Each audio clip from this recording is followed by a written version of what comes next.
Hi, this is Alan Tribble, and this is the next video posting in my series of video clips on the topic Business Management for Scientists and Engineers. Today's post is on navigating the corporation. This post will help you understand what all of those non-technical people in the organization actually do, and it will help you evaluate a couple of alternative career paths versus the purely technical roles you're probably considering. At my former company, we used to have a bit of a standing joke. The engineers used to like to argue that there are only two types of employees, engineers and those who wish they were.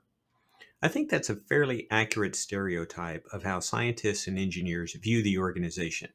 If you have a technical background, you appreciate the difference between hardware, firmware, and software, for example.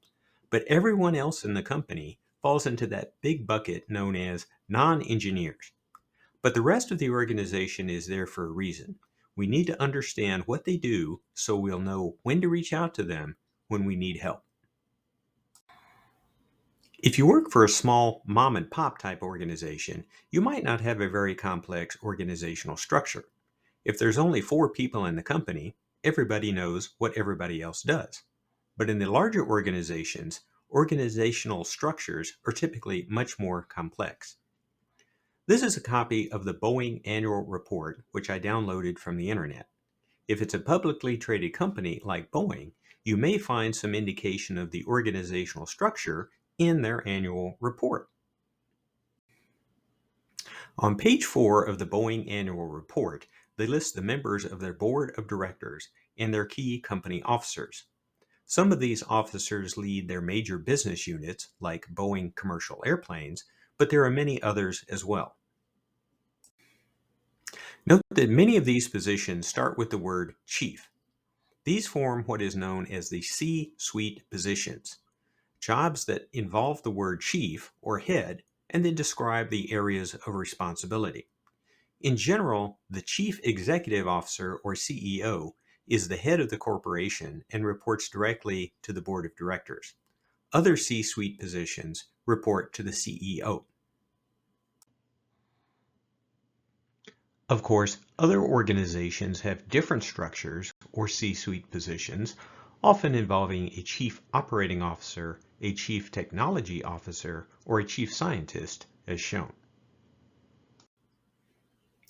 The bottom line is that many of the C-suite positions describe the functions that need to be performed in order for the organization to run smoothly. The list shown at left is not all-inclusive, but it's a reasonable start. We saw this slide in an earlier presentation. It's a list of 16 separate functions that you find in many of the larger technical firms. Let's first take a look at the 4 key functional areas shown on the top row. Engineering is the part of the organization most responsible for the design and development of new products or services. This could be organized by functional areas such as electrical or mechanical engineering, or even by product lines such as aircraft or spacecraft. By the way, even if your degrees are in science, as mine are, they're probably going to call you an engineer, or maybe a more generic member of the technical staff. Manufacturing, also known as production or operations, is the part of the organization responsible for building and testing new products. Some engineers wind up here, but most of the people in this organization are technicians that do the hands-on work of building and testing the new products. Business development, as the name implies, is the part of the organization responsible for developing new business opportunities. This is typically the part of the organization that is responsible for bringing in orders that will generate future sales. It's often composed of 3 separate but related parts: sales, marketing, and strategy. Many scientists and engineers migrate here. A key task for business development is to articulate the technical features of a product in a manner that generates a value proposition for the customer. This is easier to do if you understand the customer's needs and can speak their language.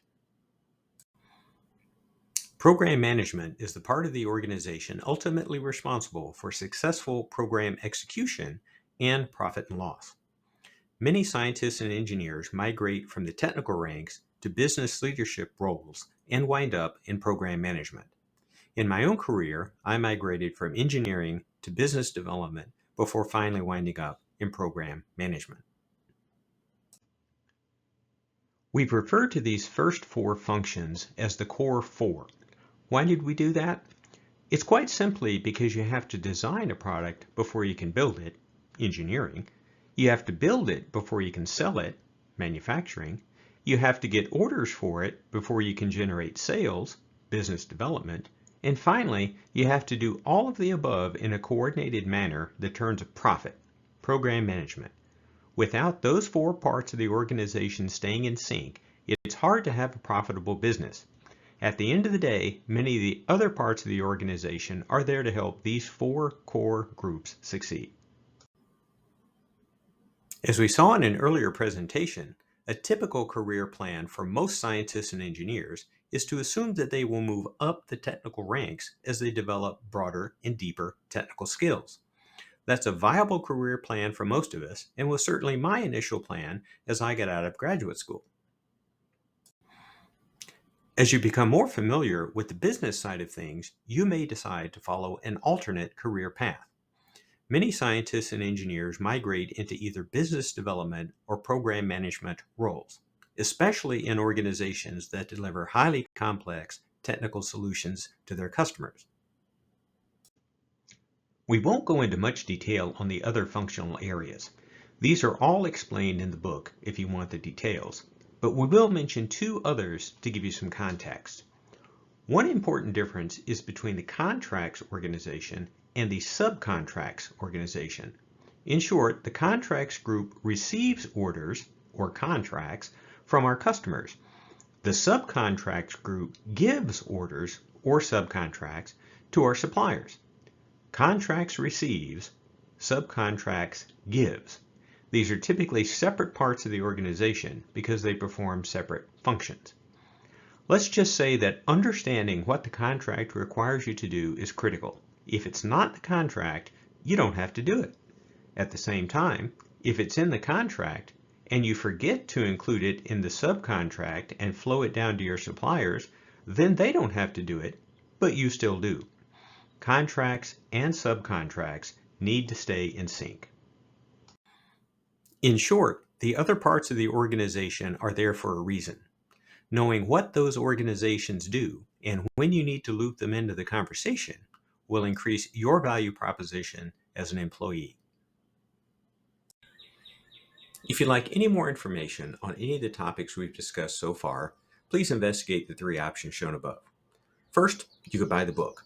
Both electronic and hard copies are available, and you can order those from your favorite bookstore or most of the major online retailers. Second, you can take the 2-day professional development class. If you'd like more information on that, please drop me an email at the address shown. Finally, you could subscribe to our new YouTube channel, BM4SE. Please tune in and look for future posts in the very near future. Thank you.